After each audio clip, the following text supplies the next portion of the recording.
going to be taking a closer look at the Monoprice Mini SLA LCD printer. I've had a lot of requests for some more information on this machine since I put the first video up. I think it's mainly because Monoprice has recently put them on sale. They were about, I think, $249, and Monoprice has marked them down to where they're right around $200 now with free shipping. So a lot of people are interested in what exactly you get for a $200 SLA printer. A lot of people ask me, hey, is it any good? Should I buy one? What's your opinion of it? So we're going to take a little bit closer look at the machine today, look at some of the features, some of the benefits, some of the drawbacks, and show you exactly what you do get for $200 when you buy one of these machines. First of all, it's small. This is the size of it.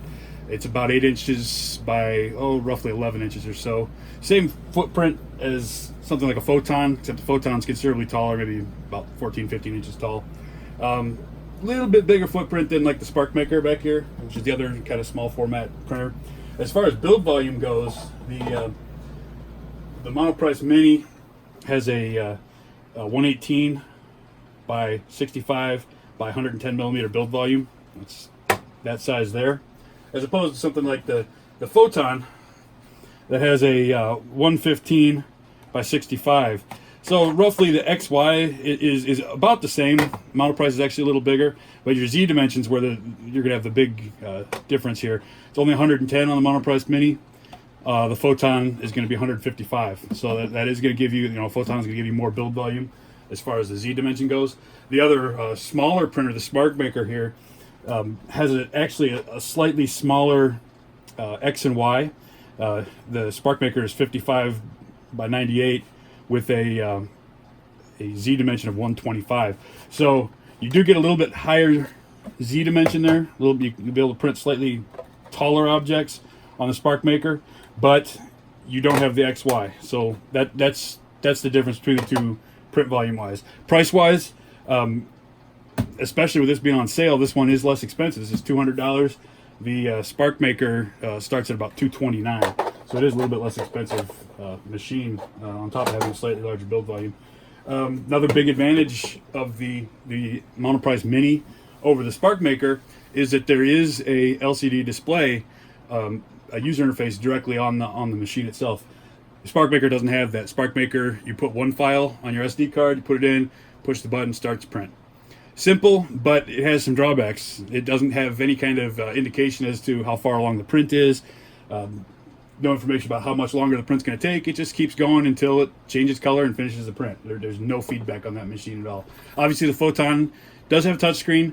It's a different interface. This is not a touchscreen. I'll point that out right away. It's controlled by the buttons here, and I'll show you that a little bit later.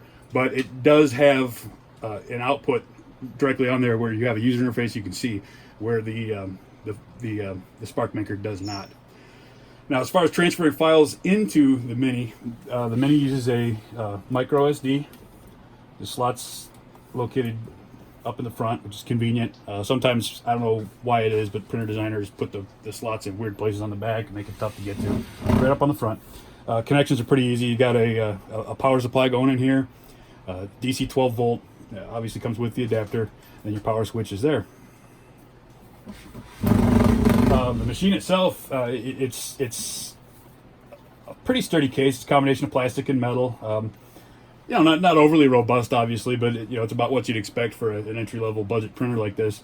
Build quality is decent. I mean, it's not going to blow you away by any means, but then again, we're talking a very inexpensive printer here. It does have a few things that are kind of interesting here. The Z-axis is on dual rails. Seems to run pretty well. There are bearings in there. Seems pretty smooth. I was initially a little bit worried when I first powered it up because my Z screw here had some wobble in it. It looked like it wasn't quite adjusted right. But it appears it doesn't bind or get caught up anywhere. It seems to be fine. Just it was just a minor thing there. Other than that, really, I mean, there's not a whole lot going on in here. There is a lot of plastic, as you'd expect for a, I guess, kind of a budget level printer. But a lot of the parts that tend to matter, like for instance your Z-axis here, that is aluminum. Obviously your rods here they're metal. There's a lot of metal on the case itself. So it's a decent quality build for the price. Obviously, I was impressed by the quality level for the money. A few other things here. We've got our resin vat. The resin vat is plastic. It's kind of an interesting design in that it's got this spring on there. There's like a tension spring, and I'm assuming that has something to do with the self-leveling. I'm really not 100% sure why they use that design. I don't know long term how this is going to hold up. I guess we'll see. I know the Spark Maker, when it first came out, had plastic resin vats like that, and they had some leakage issues. I don't know long term how that's going to play out with this model here. Build surface on this one, it's kind of interesting.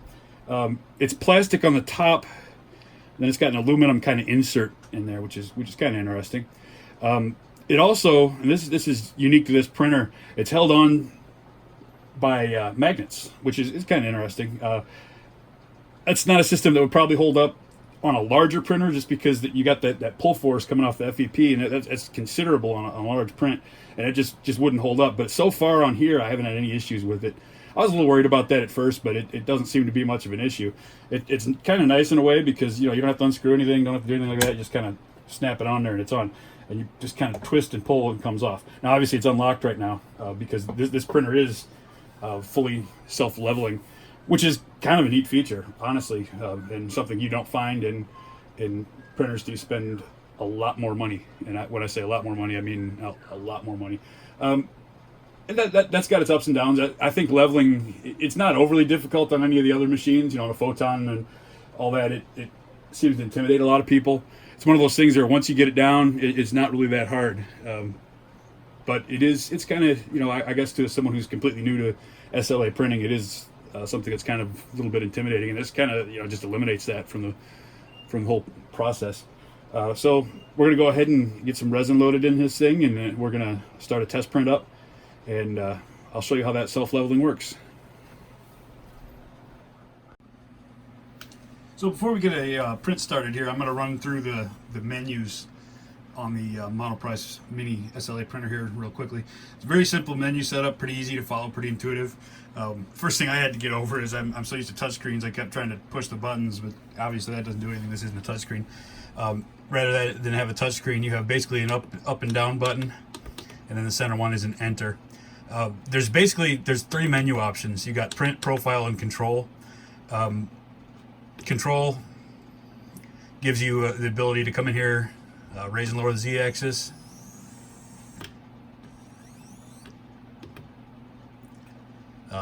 Home the printer, which obviously brings the print surface down to the home position. Clear, which is a clean function, turns on the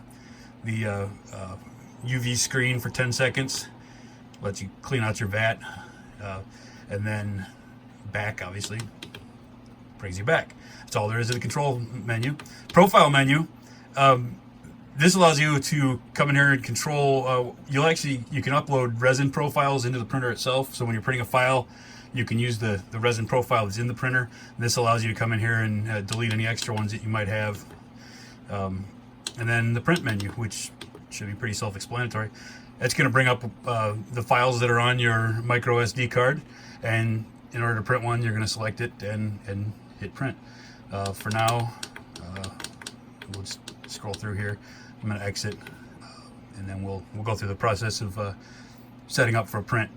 So it's a real simple menu, real easy to follow, and it works pretty well once you get over the trying to touch the non-touch screen, that is. So, all right, let's get ready to do a print. Okay, so now that we've had a look at the menus on the Monoprice SLA printer, we're going to go ahead and start a print. I'll show you the process of doing that. It's actually really, really simple. I'm going to go ahead and install my resin vat. I've already got some resin in there. It's the leftover from if you watched the first video there, when we first opened it up, we had the little almost comically small 250 milliliter resin sample, and that's the leftover resin. This vat only fits in one direction. These screw holes aren't on center, so it only fits this way. With you got a little pour spout here on the front and to the left.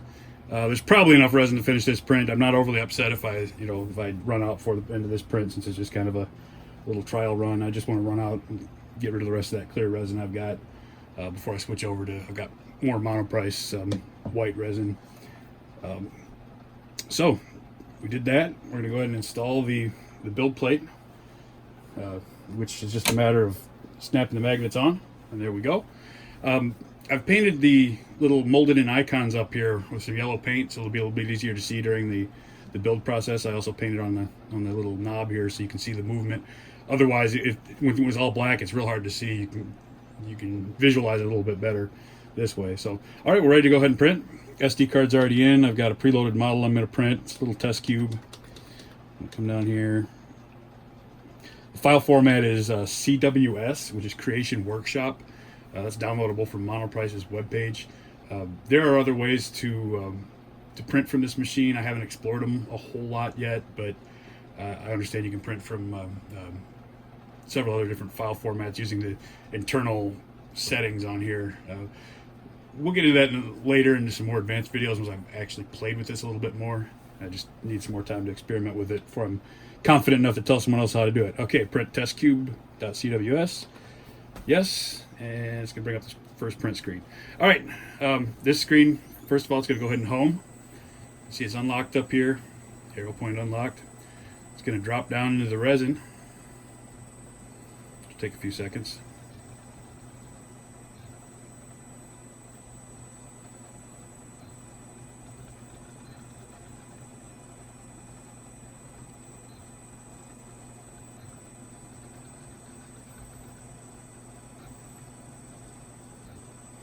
You can see on here, I mentioned earlier that little bit of wobble in my Z-axis that I was a little bit worried about. It doesn't transfer at all to the actual movement. It's just in the screw itself. I could probably straighten it out, but I'm honestly not too worried about it. All right, it's doing the homing process.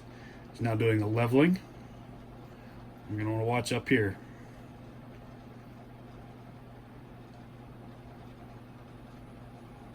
It still indicates on there that it's leveling.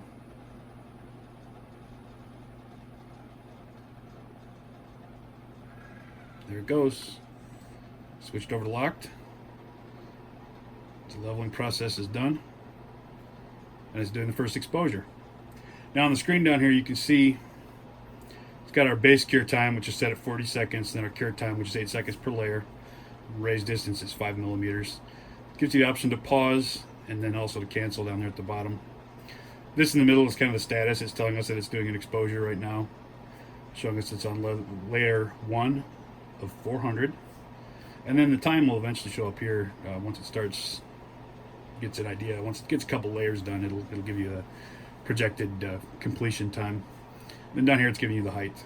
Right now it's on layer 0.05 of 200. All right, it's on move. It's going to pull up, and it felt that little, you saw that little snap there, which is indicative of the print releasing from the FEP, which is a good sign that we have a first layer building.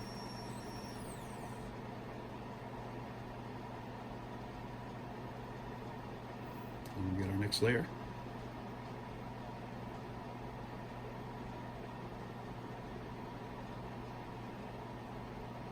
I'll just watch for the first couple layers here, and then I'll close it up and let it do its thing for a little while. I don't think you really want to sit here for 2 hours.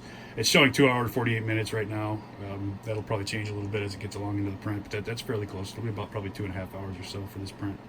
Not the fastest printer in the world.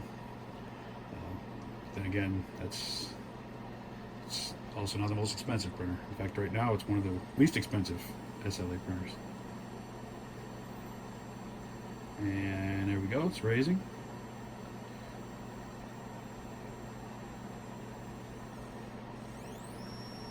And back down again. All right, we'll come back and check on this a little later.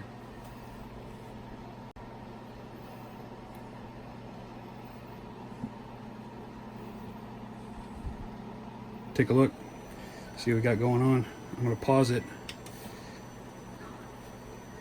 which once it finishes this cycle, it should lift the plate up. Let me see what's going on.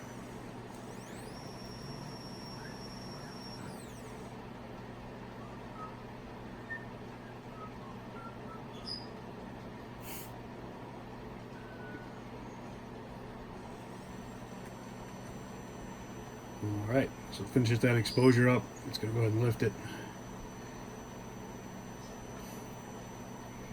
Let's see if we got a print on there.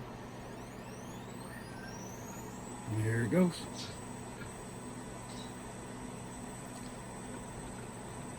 The moment of truth. We'll get zoom in here. Oh yeah, we got a print on there for sure. So appears to be successful. I'm gonna let it do its thing here and keep working, finish up that print, and we'll see how it looks. If you look on here, you'll see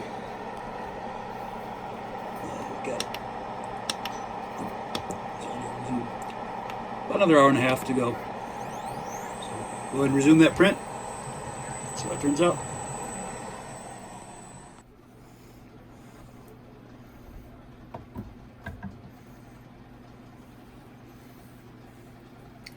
This was just a 20 millimeter, like a test print, basically downloaded from Thingiverse. Supposed to print a 20 millimeter square with X, Y, Z axes on it, and some circles, obviously. Let me clean that up, and we'll take a closer look at it, see how it turned out. All right, so I've got that print cleaned up now, and it turned out pretty good. Give it a quick UV cure. I did notice that this resin has yellowed more over time. It was actually just the material that was in the vat. It was in there for maybe a week and a half or so, which I know that's not good practice, but I'd imagine there's some UV leakage into here, and that oxygen might also do that as well.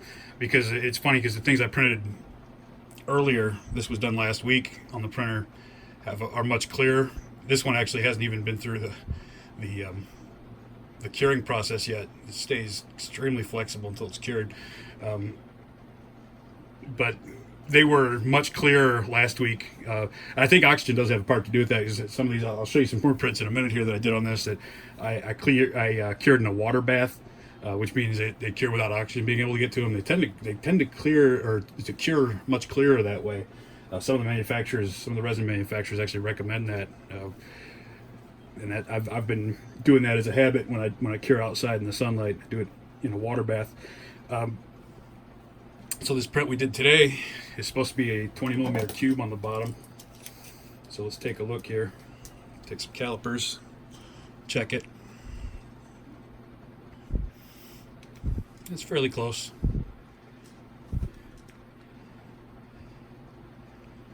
So that's acceptable, for a printer like that. It's not a super precise part, but 0.4 millimeters off. That's fairly minor. This was also printed at a 0.1 millimeter layer height. So if you look really closely at it, you can see some layers. Nothing real major. Everything came out pretty clear. You're going to notice that the Z is backwards, and that's actually, there's a setting in there. LCD mirroring. I've got to check that box. That's all that is. That's just me not having the slicer set up correctly. A couple other prints we did on this one earlier this week, just to kind of show you what this can do. This is obviously the print. You may have seen this in the first video. This is the test print that came on the card. I did a real good job on this print. I am always a little bit leery of the test print. When it turns out it's real great. That's not necessarily a great indication of what the printer can do, because that's obviously tuned to the printer, and the printer manufacturer made sure that's going to come out right. But it did a good job on that. This is another one we did, the Merilabs resin test print. And again, those who print these on real nice machines are going to say, "Oh, that looks terrible. That's not a good job. That's bad." But remember, this isn't being printed on a super expensive DLP printer or SLA printer with real really high-end equipment and lots of fine tuning. This is out of the box, not changing anything on a $200 machine. And I don't know how close I can get there without losing focus, but it's a good print. Yeah, some of the details aren't there, like there's supposed to be a top on the Space Needle, but there's a lot of these smaller details on here that just you can't print on with certain resins on any printer, and some of those details are the ones that start showing up. But you can, and it's kind of difficult being clear, but you can plainly read the letters on there. It's a good print. We did a Maker Rook, and the Maker Rook had an issue with the base. Now, this is something I think has to do either with the initial layer settings, or I might not have had the plate on there firmly enough, because it looks like it kind of slid as it printed. And these may just need some more exposure time, which would be something I would change in the setup. Again, this is right out of the box. I didn't change any settings in the printer, so I can go in. I need to adjust some settings in the printer, make this base adhere a little better. Probably just a longer exposure time on the base. But what did printed beautifully. I mean, it's got great detail. No real discernible layer lines in there. You know, if you look real close, nothing much. The text on the top printed well. And I'm trying to get some light on there so you can see it, where it says torture piece, make resin printer torture piece up there. Printed very nicely, and I had the correct option checked in the mirroring settings on this one, so it did print the right way. Double helix printed nicely. There's a couple maybe little leftover pieces of resin in there that shouldn't be there, but really it's a pretty good print. You know, I consider that a successful print. So bottom line, you know, a lot of people have asked me about, you know, hey, should I buy this thing? It's on sale now for $200.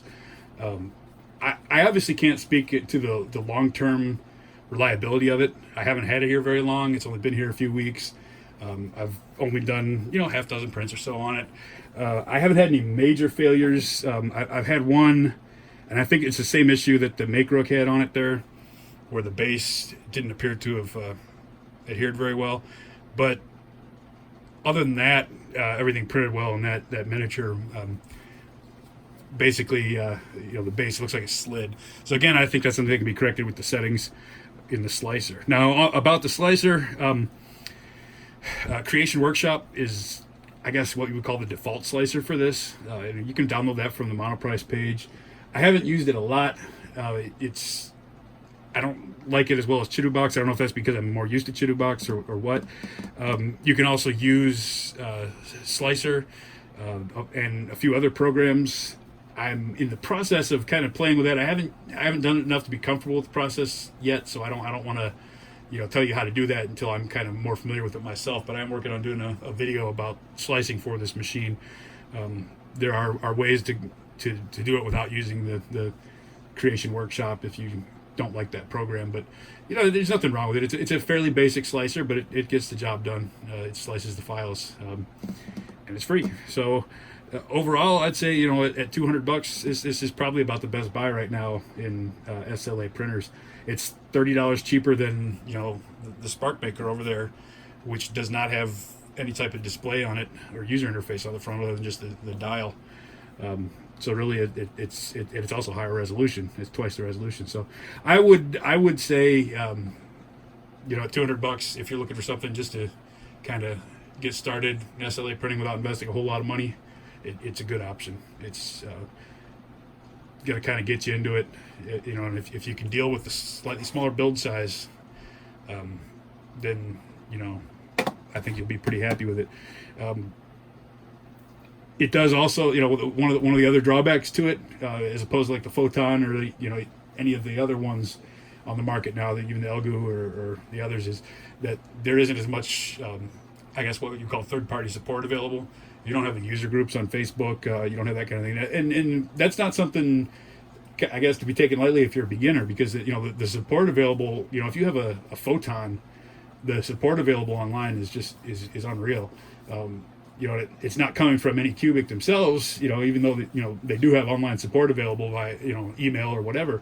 But when you have a problem with your Photon, you go onto the Photon website or the Photon Facebook group, say, hey, this is wrong, and, you know, in 10 minutes you're gonna have 20 responses, most of which are actually pretty good advice, and a lot of the problems that you're gonna have with that machine, someone else has already had. With a machine like the Monoprice, you know, there just aren't as many of them out there, so you're not going to have as much help available. Monoprice does have customer support available. I haven't had to use it in the past. I know people have, and they've been pretty happy with it, but I don't know, you know, how much support you're going to have down the line. But again, it's a $200 printer, so take it for what it is. I'm looking forward to doing some more work on it. I'm going to be switching over here. I'm almost out of this clear resin, so I'm going to be switching over to one of the white resins and doing some more work. But I can tell you that especially because of the small footprint of this, the little tiny size, this printer will probably have a place in my shop always. Just because it's there, it's easy to use. If I got a quick little item to print somewhere, I don't want to tie up one of my other machines, I can pop it in here, hit print, come back later. Don't have to worry about anything. It's going to level itself, print, and just let me know when it's done and come back. So I'll keep one around definitely, and I have no regrets about my purchase. It's a pretty solid deal, especially at the $200. A few of the features that are advertised on there, like the Wi-Fi and that, I haven't played with it much, but I haven't been able to get it to connect to my Wi-Fi network. I don't know if that's me, my Wi-Fi network, or what, but I've followed the steps on there, tried to go through it twice, loaded the configuration file, and it just sits there and is constantly seeking. I've heard that that's an issue with this machine. I didn't buy it with the intention of using the Wi-Fi. I thought, hey, if it works, great. If not, who cares? So it may work for you. It may not. Don't count on it. I don't know that that's going to give you a great advantage anyway, because I'm assuming that that's basically just going to give you access to the cloud slicer, which I don't really see much reason to use over the Creation Workshop or whatever. So I don't know how much longer that sale is going to be valid on Monoprice. I don't know if it's a limited time thing or until they sell out or what, but if you're kind of sitting there and just can't decide, I'd go ahead and go for it. You might as well.